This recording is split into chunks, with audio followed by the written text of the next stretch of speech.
Glória a Deus, a presença de Jesus é notória, a presença do Senhor está conosco, amém. Pode se assentar, querido.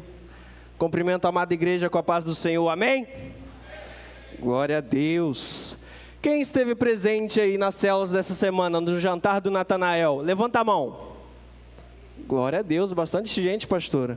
Quem não foi às células essa semana porque aconteceu algum empecilho, mas conseguiu vir ao culto? Levanta a mão. Ah, teve pessoas, tá vendo? Essa semana foi uma semana especial. E esse culto é um culto especial, chamado Culto do Amigo. Você, além de ser o nosso amigo, foi chamado para ser amigo do Senhor. Amém? Convido a você que trouxe a sua Bíblia a abrir na palavra do Senhor, no Evangelho segundo escreveu Jesus e seu discípulo João. Evangelho de João, capítulo 1.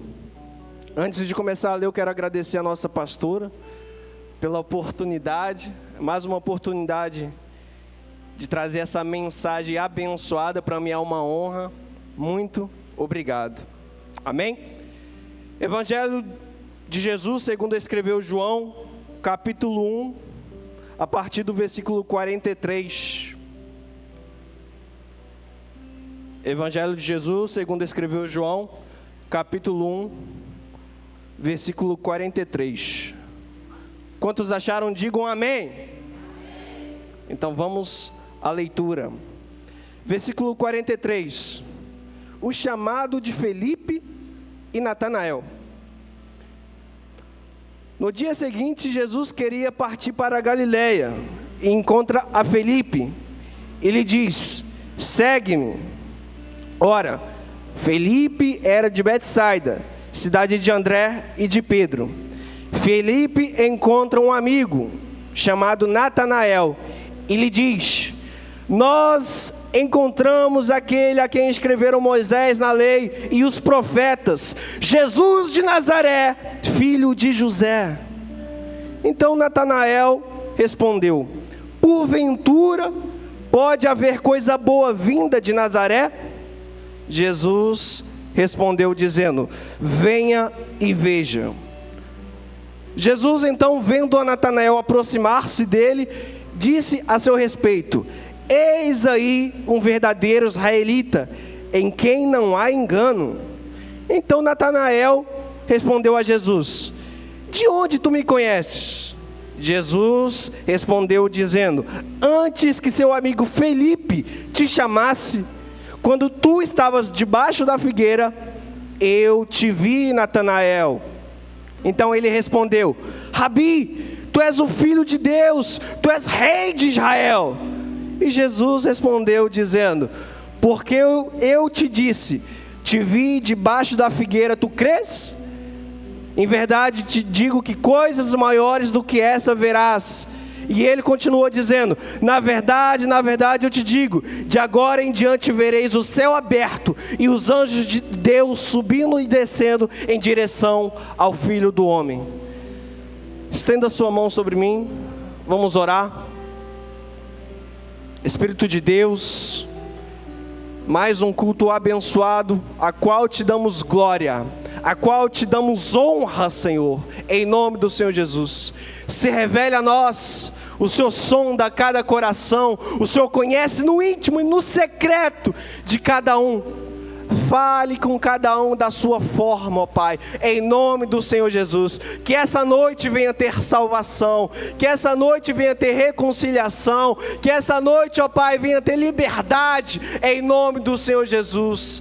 Traga liberdade aos ouvintes dessa mensagem, em nome do Senhor Jesus. Me use como servo teu, ó Pai, como um instrumento, como uma ferramenta tua, ó Pai, em nome do Senhor Jesus, para que a sua obra se complete na vida de cada um aqui, em nome do Senhor Jesus.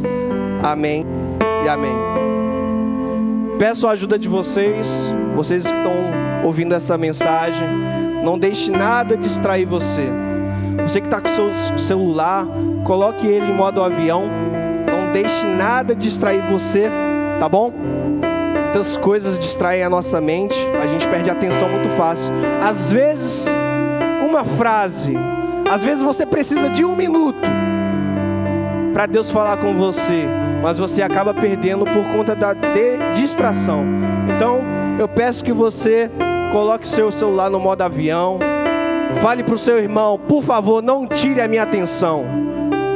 Fale com ele, não deixe que nada venha tirar a sua atenção, amém? Amados, acabamos de ler uma passagem muito linda, o início da caminhada de Natanael. Mas quem porventura foi Natanael? Por que nós estamos chamando vocês de Natanaéis?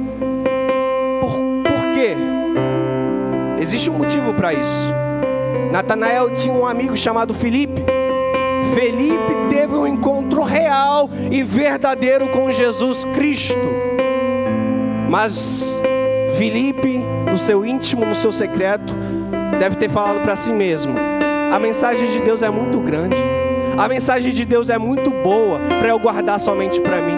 A mensagem de Deus, ela é muito grande. Eu preciso compartilhar. Eu preciso compartilhar. Então, Felipe tinha um amigo chamado Natanael. A Bíblia não nos fala a proximidade, se era amigo íntimo de Felipe ou não, mas às vezes poderia ser um conhecido, não sei. Mas Felipe conhecia Natanael e ele falou para si mesmo: eu preciso pregar Jesus a Natanael, eu preciso ganhar Natanael para Jesus. Então, dado o momento, Felipe visita Natanael. A Bíblia não relata qual momento Natanael está passando na sua vida. Talvez era um momento de abundância, não sei. Às vezes era um momento de dificuldade, também não sabemos. Mas Felipe é usado por Deus para falar e chegar até Natanael. Felipe fala: encontramos o Messias. Felipe fala: encontramos a salvação. Então Natanael pergunta: de onde vens? Felipe responde: a salvação, o Messias vem de Nazaré. Então no seu íntimo, no seu secreto, Natanael duvidou e questionou: porventura pode alguma coisa boa vir de Nazaré? Talvez você esteja aqui nesse culto e esteja se perguntando: porventura alguma coisa boa pode sair desse culto? Talvez durante a semana você se perguntou, quando alguém te convidou para o jantar: porventura alguma coisa boa pode vir desse jantar? Então o Felipe, ele responde com amor: venha e veja. Essa é a nossa resposta para você. Porventura pode vir alguma coisa boa de pessoas que pregam o Evangelho? Essa é a nossa resposta: venha e veja. Queremos que você conheça o Senhor no íntimo, no secreto. Ei, Natanael, queremos que você tenha um encontro com Ele e não se torne apenas multidão. Por que, Vinícius, multidão? A multidão iria ao encontro de Jesus para receber milagres. A multidão ia de encontro a Jesus para se beneficiar.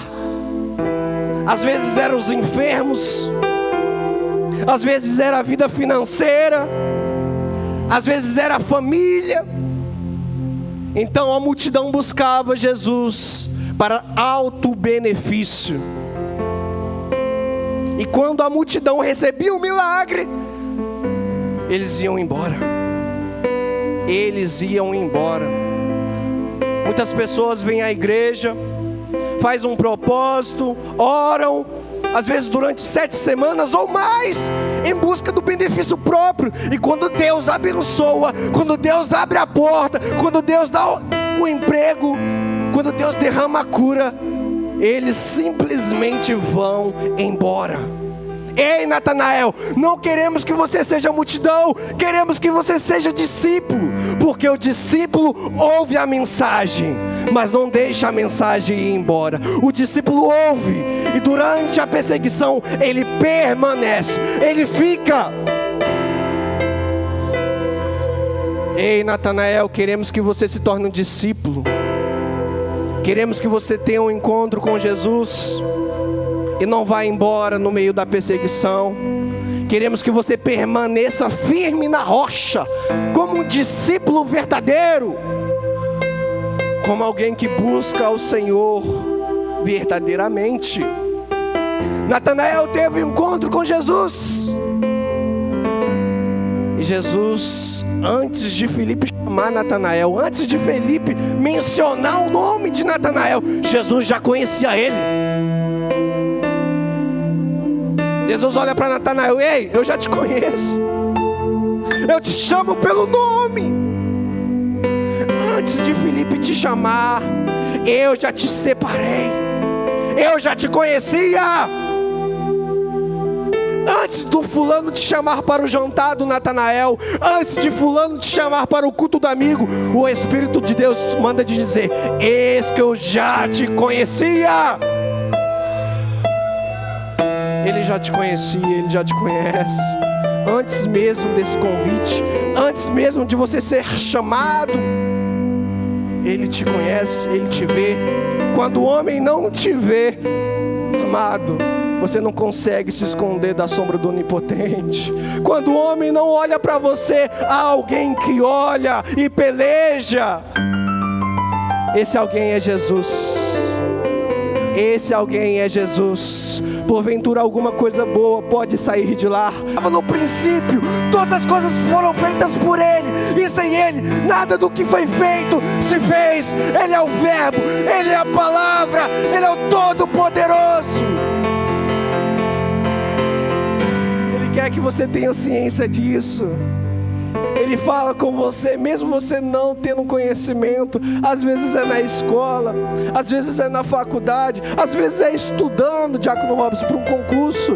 Deus, Ele fala. Às vezes é no trabalho, na fila de um banco, Jesus vai se revelar. A palavra diz: peçam e receberão, procurem e acharão, batam na porta que ela se abrirá. Pois todo o que pede recebe, o que procura acha, e o que bate na porta, a porta se abre, amado. Deus não se esconde. Deus não se esconde. E quando nós buscamos a Ele verdadeiramente, Ele vai falar da forma dele com você, mas Ele vai falar. Às vezes um simples eu te amo, evangelista Mateus, uma frase pequena: Jesus te ama e eu também. Às vezes essa frase, ela é necessária para alguém ter um encontro com Cristo. Às vezes simplesmente Deus te ama é necessário. Às vezes apenas um convite para você fazer parte de um jantar é necessário. Às vezes um convite para participar de um culto é necessário, para você ter um encontro com Ele, para você mudar a trajetória da sua vida. É necessário.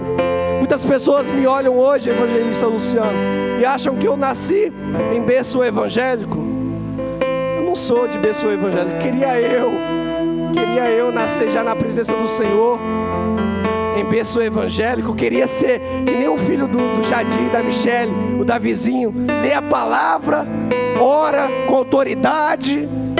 Queria eu ter sido uma criança na presença do Senhor, mas eu só tive um encontro com o Senhor durante a minha adolescência. Graças a Deus também não foi tarde. Mas se eu não tivesse dado ouvidos à mensagem, à oportunidade dele, se eu tivesse prendido meu coração, talvez eu estaria no mundo hoje, ou nem estaria aqui. Tive um encontro com Jesus aos 16 anos de idade.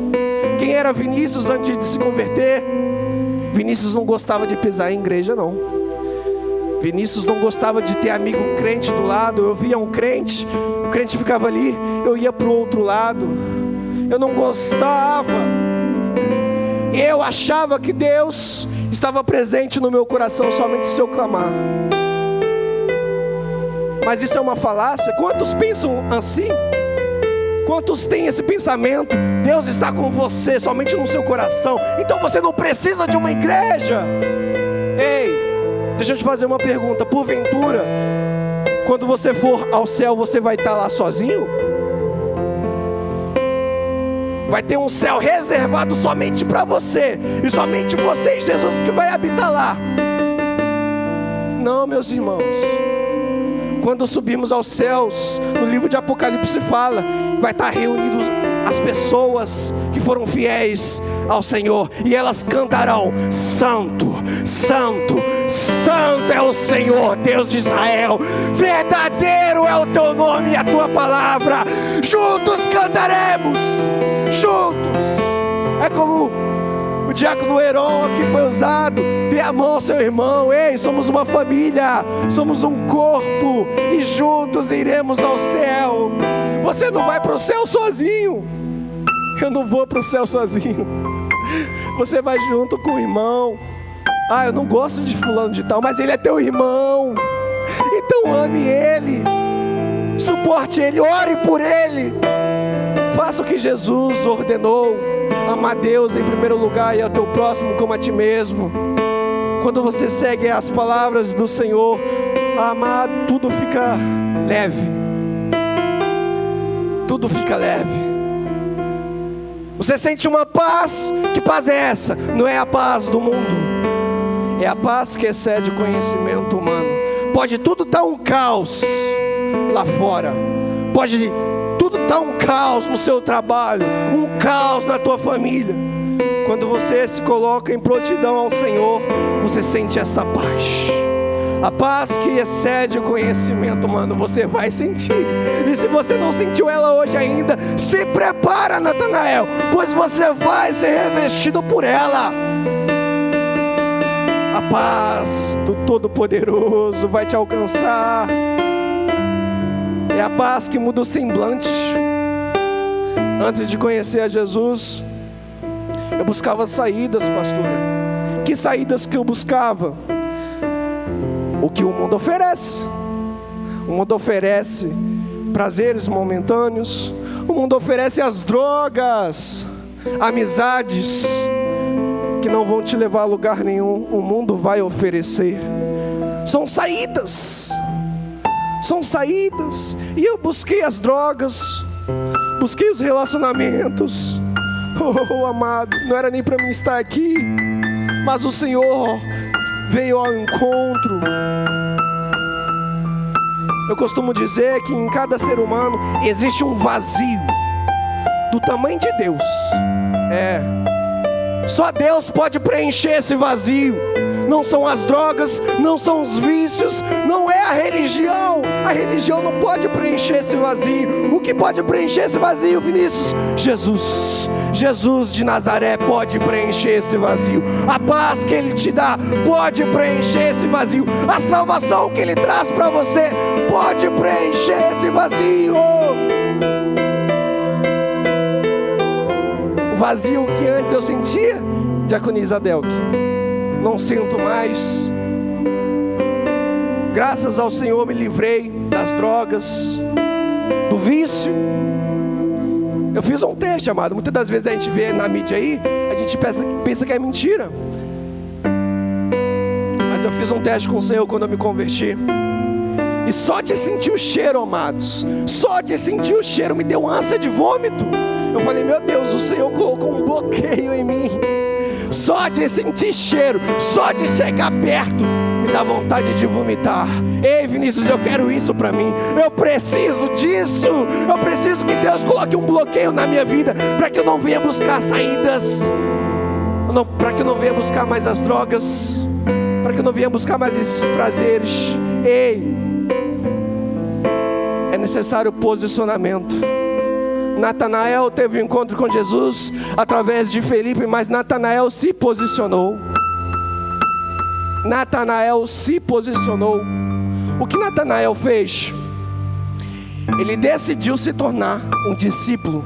Evangelista Cleide, ele decidiu se tornar um discípulo. Um discípulo, quando ouve a mensagem da perseguição, o discípulo, quando ouve a mensagem do confronto, Jesus, em dado momento na sua mensagem, ele pregou uma mensagem dura. Quem mais falou do inferno na Bíblia? Jesus. O mundo ele quer amenizar, ele quer falar que Jesus é amor, I love Jesus. A cultura woke tem invadido as escolas. I love Jesus. Jesus é amor.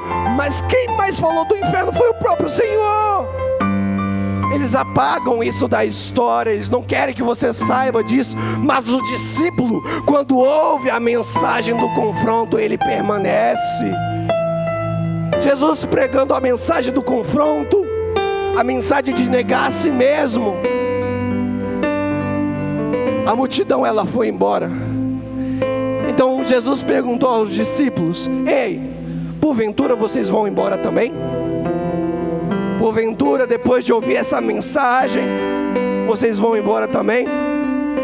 Um passarinho falou: Senhor, essa mensagem é muito dura, quem há de suportar? Jesus perguntou de novo: vocês vão embora? Depois de vocês conhecerem a verdadeira mensagem, vocês vão embora? Então Pedro ele falou: Jesus, para onde eu irei, Jesus, se só tu tens a palavra de vida eterna? Só Ele tem a palavra de vida eterna. Só Ele tem a palavra que confronta, mas que cura. Só Ele que traz a verdade, que liberta. Então depois que eu tive esse encontro com esta verdade, depois que eu tive um encontro com essa mensagem do Evangelho que confronta e te chama ao arrependimento, eu tomei essa posição. Eu olhei para si mesmo, evangelista Fabrício, eu olhei para si mesmo, fiquei com vergonha. Então eu falei: eu preciso me arrepender. Eu preciso me arrepender. Depois que escutamos a mensagem, é isso que o Espírito Santo fala para você. É Ele que convence. Ei, você precisa se arrepender. Às vezes é aquilo que você fala, às vezes é aquilo que você faz, é às vezes aquilo que você provoca a alguém. Ei, você precisa se arrepender. Chega de ser multidão. É hora de se tornar discípulo. Até quando você vai deixar ser carregado pela sua própria força? Jesus não quer isso. Jesus quer que você se torne discípulo. Jesus quer que você ouve esta mensagem e mude a trajetória da sua vida. É isso que Ele quer fazer em você. Jesus é o verbo e a palavra que se fez homem. Vinícius, eu não vou à igreja. A história comprova Jesus, sabia disso? A história comprova Jesus. A história comprova. Você, no seu ensino fundamental, ensino médio da vida, na sua faculdade, a cultura que você está integrado hoje, ela foi separada em dois tempos: antes de Cristo e depois de Cristo. Mesmo você sendo um ateu, você vai olhar no caderno de história, de filosofia, e vai ler antes de Cristo e depois de Cristo. Mesmo que você siga uma outra religião, você vai ler ao estudar antes de Cristo e depois de Cristo. Porventura existe um outro nome com autoridade para separar os tempos, o calendário, mudar a trajetória da sua vida? Porventura existe um outro nome capaz de fazer isso? Não. Ninguém é maior que Jesus. O nome dele é capaz de mudar a história das pessoas que ouvem. Ele é o único capaz de mudar a história do mundo, a trajetória do mundo. Jesus é o único capaz de transformar, de libertar e de salvar. Mas Vinícius, e se a história não comprovasse? Se você ler, se você buscar, os arqueólogos, eles buscam estudo, né? Manuscritos antigos.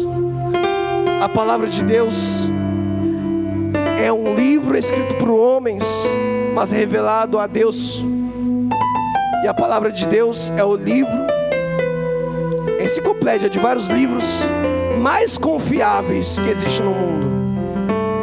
Não existe um livro mais confiado do que a Bíblia. Mas por que, Vinícius?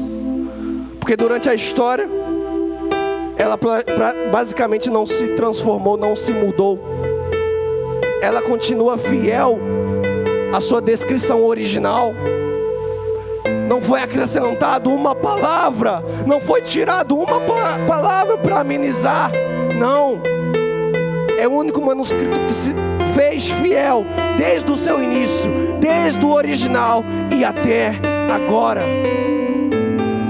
Mas nós, seres humanos teimosos, buscamos outras saídas, às vezes em filosofias.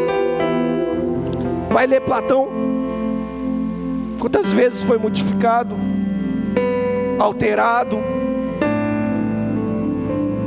As filosofias da vida, quantas vezes foi alterada e adulterada para amenizar a cultura do Ocidente ou do Oriente?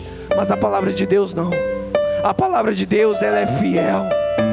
Nela nós encontramos a verdade. E a história faz referência à palavra de Deus e deixa bem claro o quão verdadeiro ela é. Mas quem foi esse Jesus? Quem foi esse Jesus que Natanael teve encontro? A gente pode ler desde o início.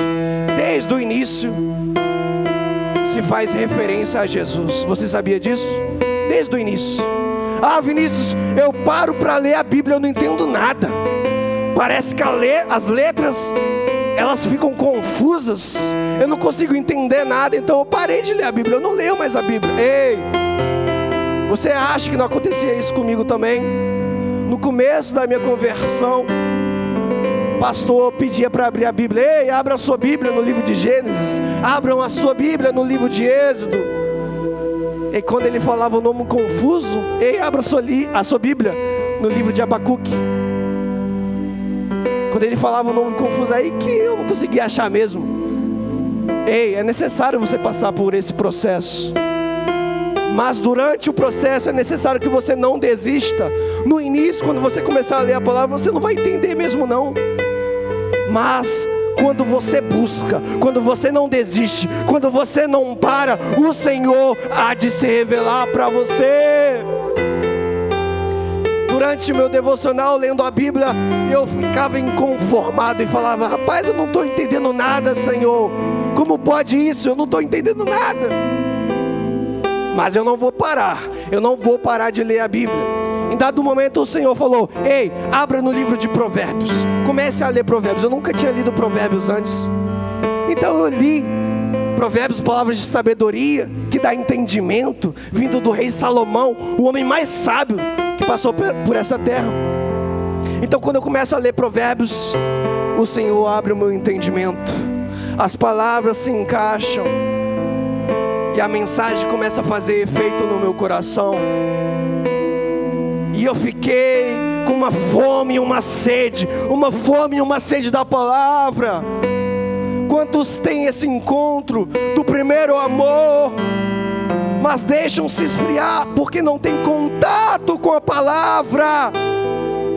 Quantas religiões pregam: só basta que você seja uma pessoa boa para você subir aos céus. Mas quando nós encontramos a palavra, sabemos que isso não é necessário. Não é necessário que você seja somente uma pessoa boa, sabemos disso. Não é somente isso. Isso são as obras, o efeito que a mensagem traz. Mas é necessário que você se renda ao Senhor. É necessário que você reconheça Ele como seu Senhor, como seu Salvador. Sabemos que o único capaz de salvar é Jesus. Não existe outro nome e não existe outra religião capaz de salvar, somente Ele. E você veio para ter um encontro com Ele. Quem é esse Jesus? Leia a palavra. Lá em Gênesis, Jesus é o próprio Verbo, aonde saiu tudo que você pode imaginar. Deus disse: haja luz, e houve luz. Jesus é a própria ação. Quando João descreveu Jesus, ele descreve Jesus como a própria ação, como o próprio Verbo. foi feito por meio dele, para ele. Nada do que foi feito se fez sem ele. Então em Gênesis, ele é a semente, ele é o verbo. Se você ler o livro de Gênesis, você vai entender que desde Gênesis, Jesus fala. A primeira profecia a respeito de Jesus foi lá em Gênesis, quando o homem pecou.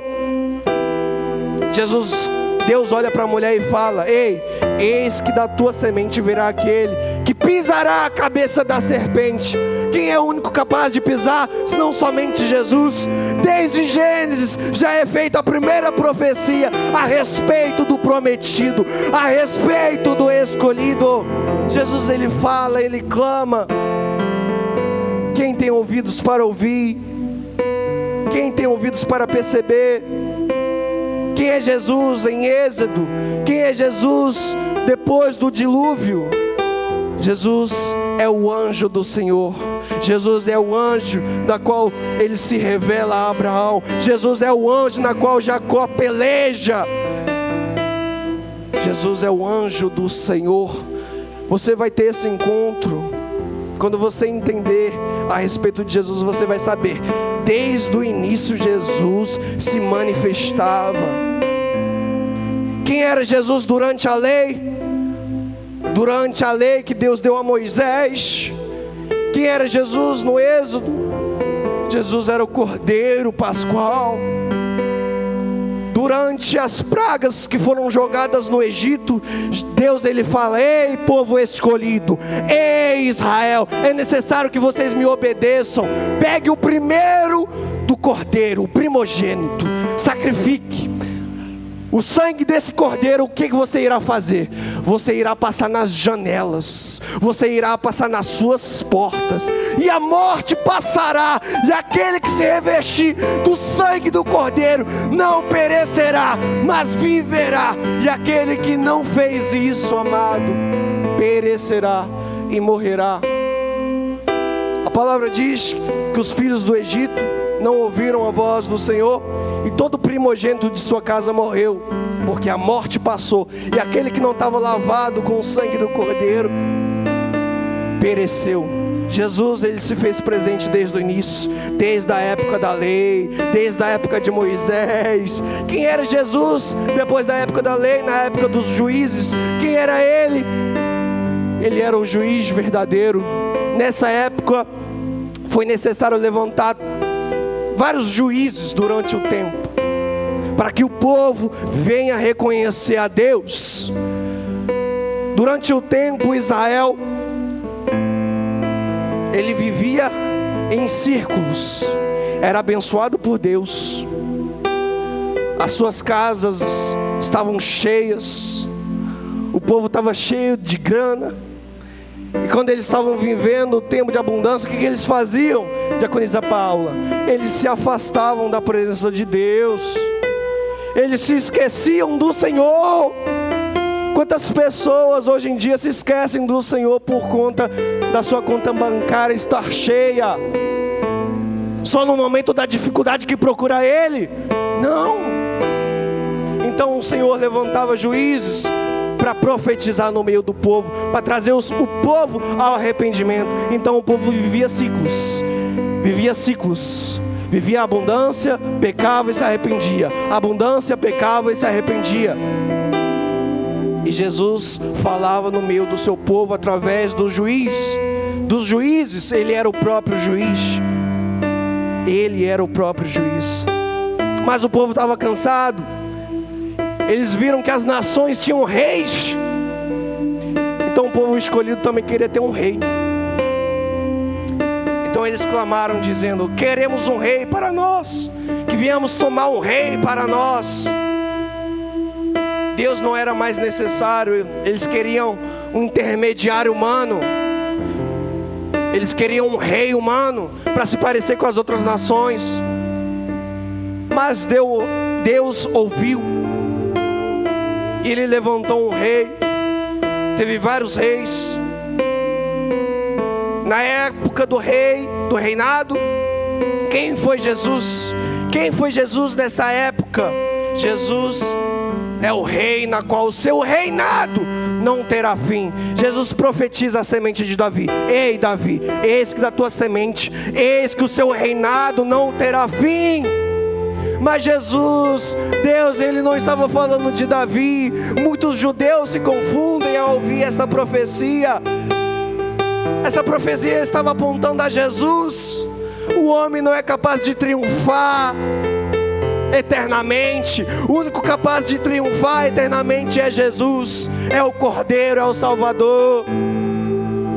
Então da semente de Davi veio Jesus. Verdadeiramente a profecia se cumpriu, e verdadeiramente Ele é o Rei triunfante, na qual o seu reinado não terá fim.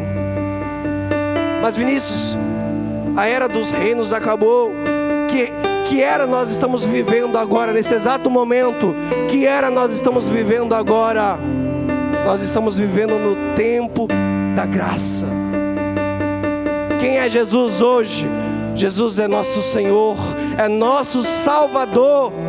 Ele veio, Ele se sacrificou na cruz, mas Ele ressuscitou e trouxe a salvação. E nós somos alcançados pela salvação através da graça. E nós estamos vivendo esse tempo, mas esse tempo também irá acabar. A Bíblia, ela é atemporal. Aqui tem coisas que já se passaram, tem coisas que estão acontecendo nesse exato momento, e tem coisas que ainda vão de acontecer. A Bíblia é atemporal. Nesse tempo que nós estamos vivendo, Jesus é a graça, é a salvação. Ouve a voz do Cordeiro enquanto é tempo. Não deixe para o último momento. Eu já preguei para muitas pessoas, e as desculpas que elas falam, a maior delas é: eu não estou preparado. Eu não estou preparado para viver no Evangelho. Deixa eu te falar um segredo, um mistério: ninguém está preparado. Eu não estava preparado. A pastora Andréia não estava preparada antes de ser levantada. Nenhum obreiro aqui, diácono, líder de célula, vai estar preparado, ou estava preparado. Ninguém estava, pois é o Senhor que aperfeiçoa, é o Senhor que prepara. Não deixe por último momento. Venha como estás, e é Ele que te transforma, é Ele que te prepara, é Ele que te convence. É Jesus de Nazaré, é Jesus da graça do tempo vindouro, é Jesus das igrejas que clamam: santo é o Senhor e verdadeiro as suas obras. Jesus nesse tempo é o Senhor e Salvador. Mas Jesus veio, e Ele há de vir. Está preparando morada para a sua igreja, está preparando morada para os seus fiéis que acreditam verdadeiramente nele. Quem é Jesus em Apocalipse? Quem é Jesus no tempo triunfante, no tempo vindouro? Quem é Jesus? Quem é Jesus? Aquele que ainda há de vir. Quem é esse? Quem é esse? Oh, meu filho, Jesus é aquele que irá triunfar. Veja o que Apocalipse fala: eu vi o céu aberto, e eis um cavalo branco, e o que estava sentado sobre ele chama-se Fiel e Verdadeiro.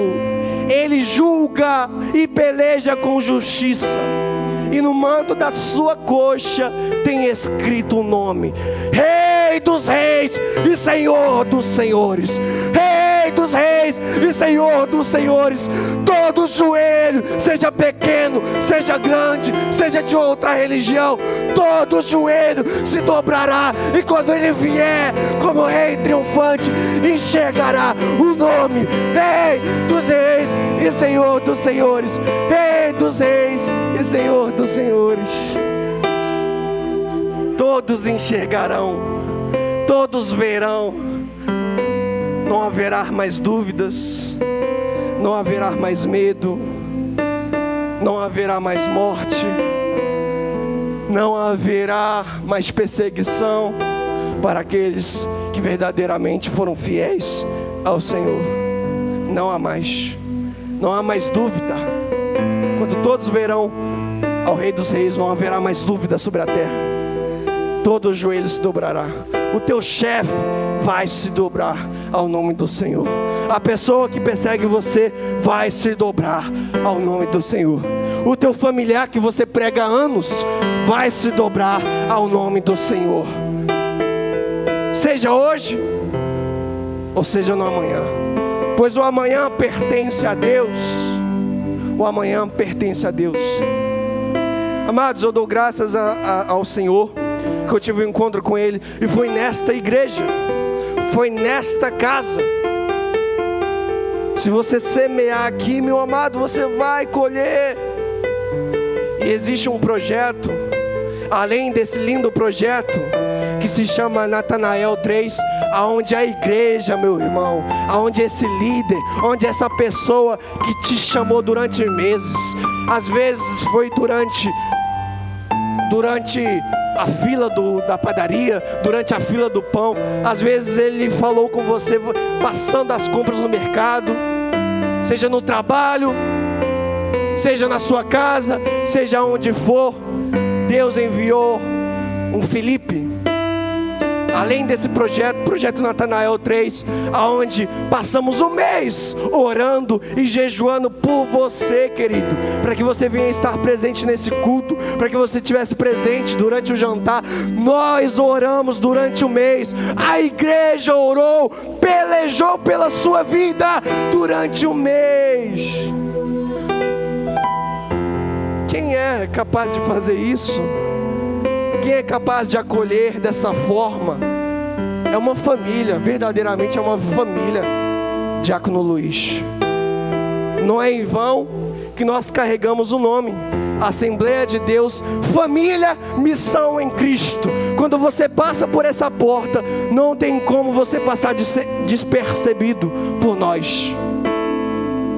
Não tem como você passar despercebido aqui. O Senhor há de enxergar você e há de chamar pelo teu nome. Ei, Natanael, eis que eu te vi, e eis que eu te conheço, e eis que eu te chamo pelo nome. É impossível você não ser percebido por Deus. E além desse projeto lindo, temos outro projeto chamado Casa de Paz. Todos os projetos da nossa igreja são pautados na palavra. Nós seguimos a palavra. Além desse projeto, nós temos o projeto Casa de Paz. Eu convido a igreja a abrir suas Bíblias no livro de Lucas, capítulo 10, a partir do versículo 1. Por favor, abram suas Bíblias. Livro de Lucas, capítulo 10.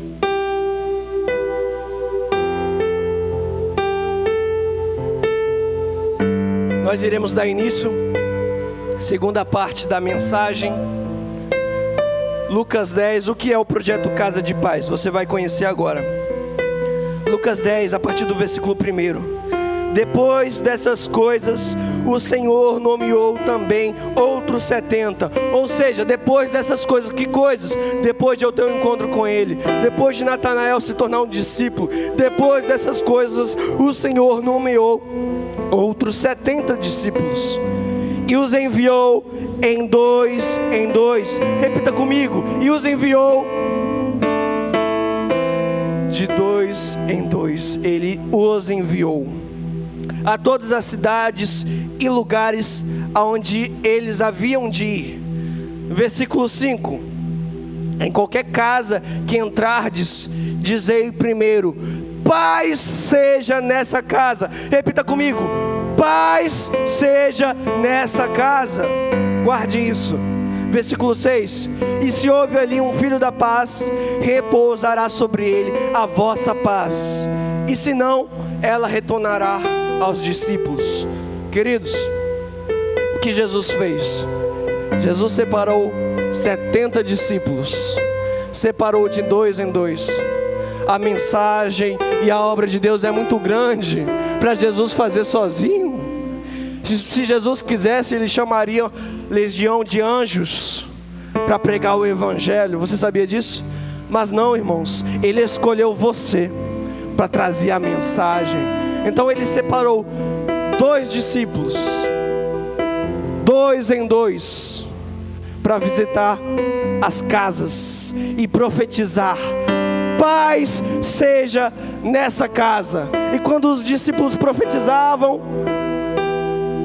a paz era naquela casa.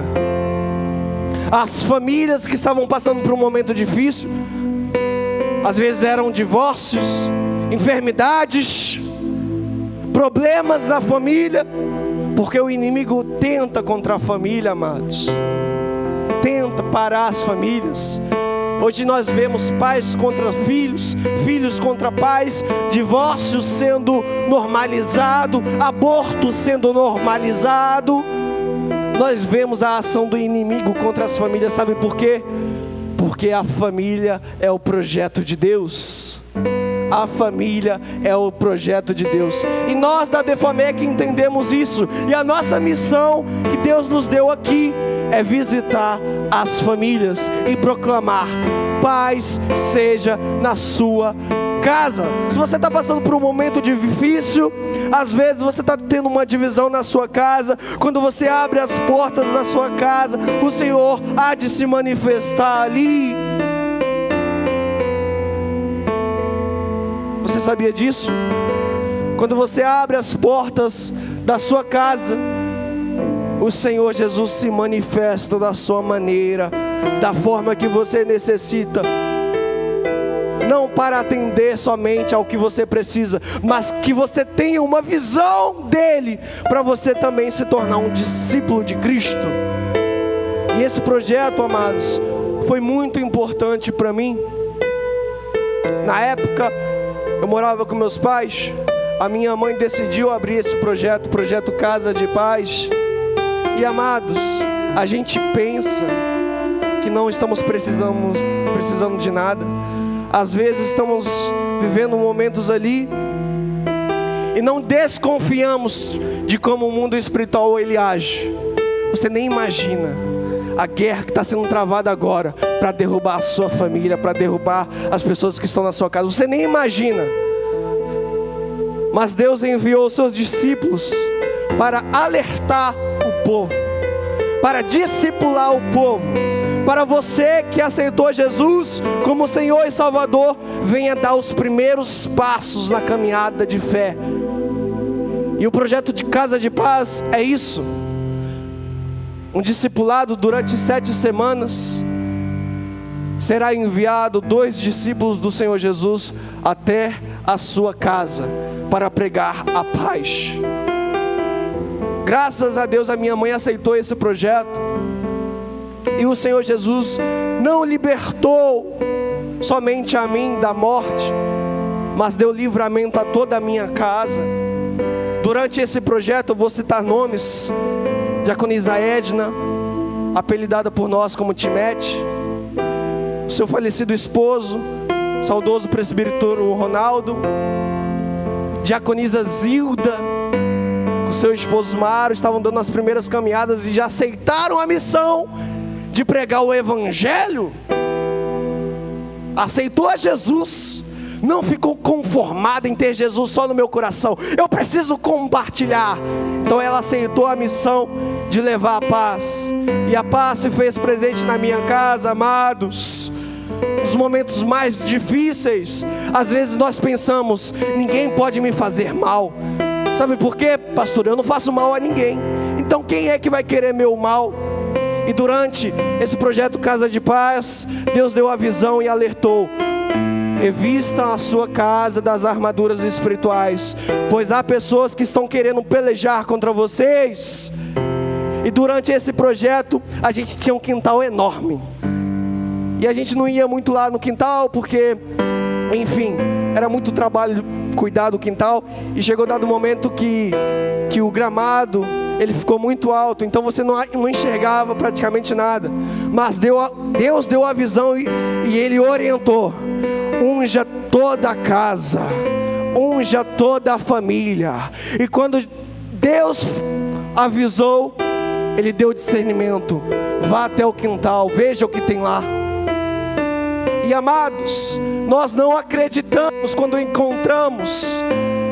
Nós olhamos a casa de ferramenta, e ali na casa de ferramenta tinha um trabalho de feitiçaria contra a minha família. Nunca imaginamos viver isso. Às vezes nós abrimos a porta da nossa casa para as pessoas mal intencionadas, e no momento ali na qual você não tem, às vezes você perde a atenção, a pessoa mal intencionada vai querer o seu mal. Então tinha um trabalho de feitiçaria. Era uma galinha preta. Pensa numa galinha preta, nossa. Em volta do seu pescoço tinha um laço. A galinha estava amarrada. Tinha um laço. Sabe quando o pregador fala: eis que eu estou dando livramento para você, eis que eu estou dando, sabe, estou desfazendo o laço. Muitas das vezes não acreditamos, mas você nem imagina o que está acontecendo no mundo espiritual. E tinha esse laço.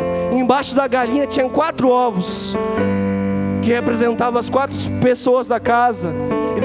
E embaixo desses ovos tinha uma carteira de cigarro, que tinha a foto de uma caveira, amados.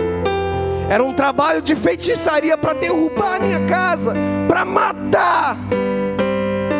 E esse momento foi o momento mais difícil que eu estava vivendo, porque eu era atacado. O inimigo, ele tenta atacar sempre o mais fraco da tua casa. Pode perceber, ele sempre vai atacar o mais fraco. E quem são os mais fracos da sua casa? Os seus filhos. E se você não tiver filho, pode ter certeza, se o inimigo não conseguir atacar você, ele vai atacar os seus pets.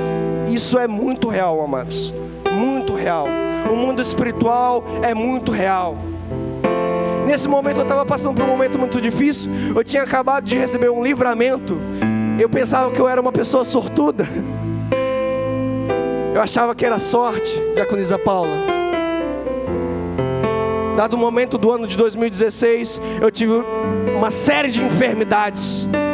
Durante o ano todo, eu ia no médico, o médico não sabia o que eu tinha e mandava eu voltar para casa, dava medicamento. Eu tomava o medicamento, mas não funcionava. Então eu voltava, ele mandava eu voltar para casa.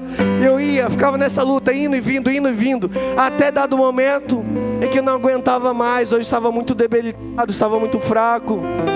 Eu não conseguia mais falar. Eu estava deitado, olhando para cima e não conseguia falar uma palavra. E a minha mãe não aceitou aquilo. Ela percebeu que aquilo não era natural, que aquilo não era normal. E quando ela toca em mim, eu estava queimando em febre. E quando ela toca na minha testa, eu começo a ter uma convulsão muito grande. Então fui levado às pressas ao hospital. Eu fiquei no hospital de Nova Cidade, na ala do trauma. A pior ala, meu amado, a pior ala do hospital, onde tem os piores casos. Eu fui ali. Logo após desse episódio da convulsão, a minha mãe pensou que ia acabar o tormento, mas não acabou. Por que, Vinícius? Porque depois da convulsão eu não voltei normal. Eu voltei parecendo uma criança especial. Eu não sabia falar, eu não reconhecia a minha mãe.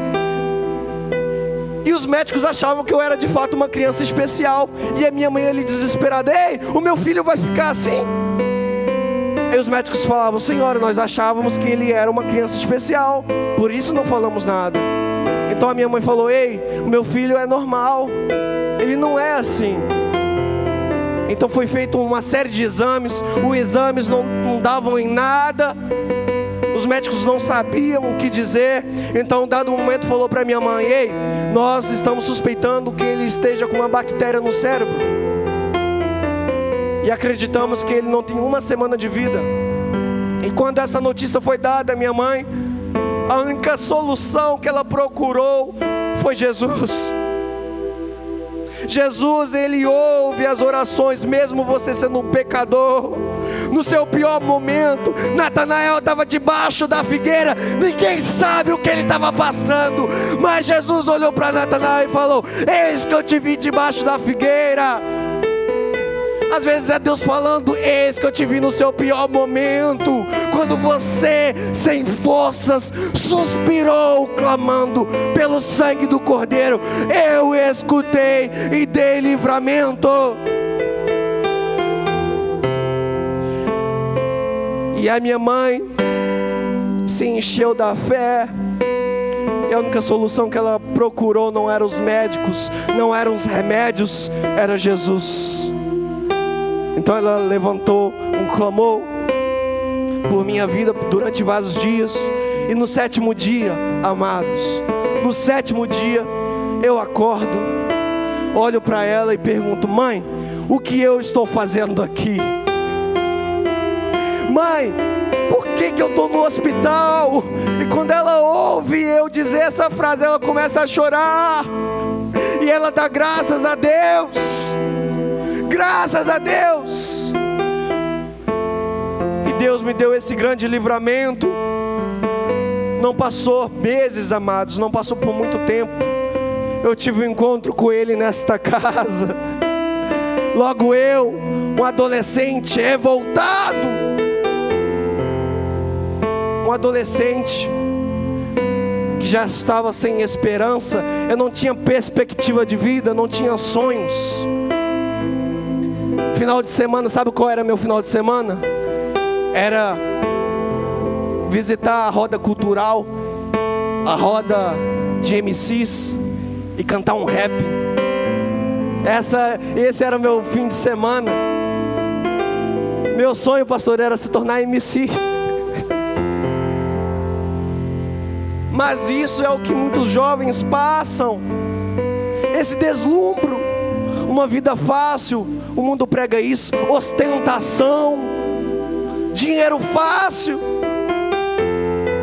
amizades que te levam a fazer coisas que você jamais iria fazer com a cabeça sã. Mas graças a Deus, o Senhor teve um encontro comigo. Graças a Deus, ao ouvir a mensagem, graças a Deus, eu aceitei essa oportunidade. E quando eu entrei por essas portas, a igreja ainda era do outro lado, uma igrejinha pequena. Quando eu escutei esses louvores que eram entoados, quem estava cantando o louvor era minha digníssima noiva, Jennifer. Ela foi um canal de Deus, cantando e adorando. Foi meu primeiro contato com o Espírito Santo, através dos louvores. Eu não sabia cantar, mas quando eu fechava meus olhos, eu falava: que é isso? O que eu estou sentindo? Meu apelido, sabe qual era? Coração de pedra. Não chorava por nada. Não chorava por nada. Mas durante os louvores, com os olhos fechados, começaram a sair lágrimas. E eu perguntando: o que é isso? Lágrimas quentes. Eu não fazia força de nada, e as lágrimas vinham ao encontro com o Espírito Santo de Deus.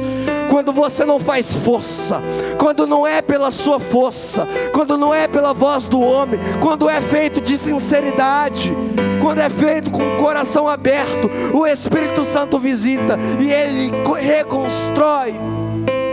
E o coração de pedra naquele momento estava tendo um encontro com Deus, se quebrantando em lágrimas. E quando eu ouço a mensagem do Senhor, quem quer aceitar esse Jesus? Quem quer aceitar essa mensagem a respeito da salvação? Não precisou, pastor André, ninguém vinha até mim perguntar se eu queria aceitar Jesus. Quando eu tive um encontro com essa mensagem, eu saí do meu lugar automaticamente correndo, querendo que o Senhor visitasse o seu coração. Naquele momento, se quebrantando aos pés do Senhor, eu aceitei a Ele verdadeiramente na minha vida.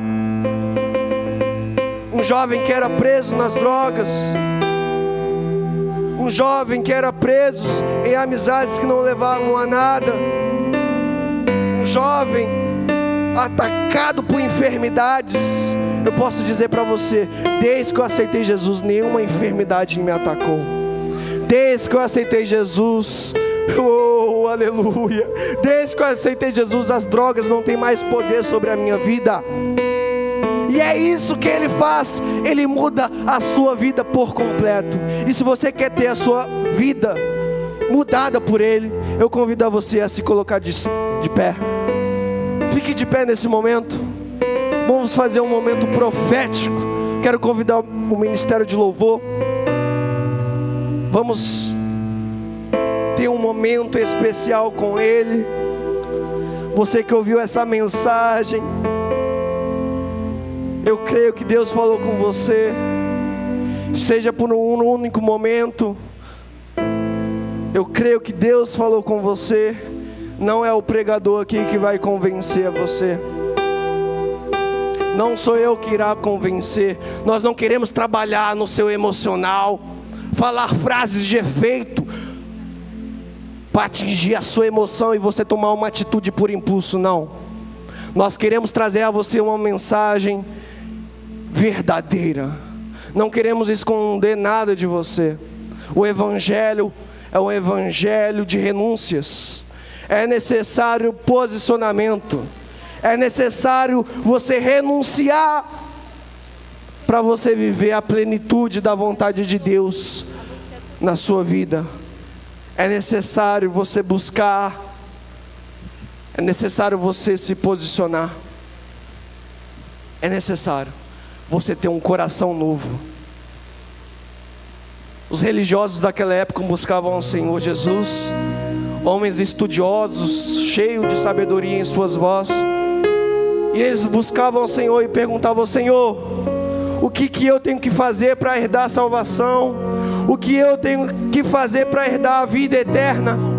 E Jesus olhava com ele com sinceridade e falava: Pastor J. Filho, é necessário você nascer de novo. Porque um homem, através das suas obras, através do seu reconhecimento, através do seu status, mesmo você sendo uma pessoa muito boa, o homem não consegue chegar à salvação. É necessário ter um coração novo. É necessário nascer de novo, para que você venha reconhecer Jesus e viver uma vida com Ele. Eu quero fazer um ato profético. Você, denominado como Natanael, você mesmo que participou de um jantar, ou você mesmo que foi convidado para participar desse culto, eu quero convidar você a vir aqui na frente. Venha aqui na frente durante o louvor. Venha aqui à frente, pois nós iremos fazer um ato profético. Mas Vinícius, o que vai acontecer? Eu vou ir na frente, mas o que vai acontecer? Ei, venha e veja. Venha e veja. Veja o que Deus irá fazer. Veja o que Deus irá fazer. Então, amados, não perca mais tempo. Você, Natanael, você que participou desse jantar, você que foi convidado por um Felipe, venha aqui na frente. Nós iremos fazer um ato profético. Venha aqui na frente. Não tenha medo, não tenha vergonha. Pode vir, pode vir. Pode vir aqui na frente. Nós iremos fazer um ato profético. Iremos profetizar sobre a sua vida. Ei, jovem, vem, jovem. Vem, jovem. Você, Felipe, que levou ele ao jantar, pode chamar. Felipe, pode vir junto com o seu Natanael também. Pode vir junto com o Natanael. Carregue o seu Natanael e venha. Você é amigo. Sabe o que é amigo? Amigo verdadeiro. Sabe o que é um amigo verdadeiro? É aquele que vê você errando e não passa a mão na sua cabeça, não. Amigo verdadeiro é que vê você errando e te confronta e fala pra você: ei, você precisa mudar. Você precisa tomar um posicionamento. Esse é um verdadeiro amigo. Verdadeiro amigo é um amigo que não te chama pra farra. É um amigo que te chama para viver debaixo da presença de Deus. Felipe era amigo de Natanael. Não tenha medo. Venha. Você que ainda não saiu do lugar, venha. Você que já está aqui à frente, feche seus olhos. Eu vou dar 1 minuto para você.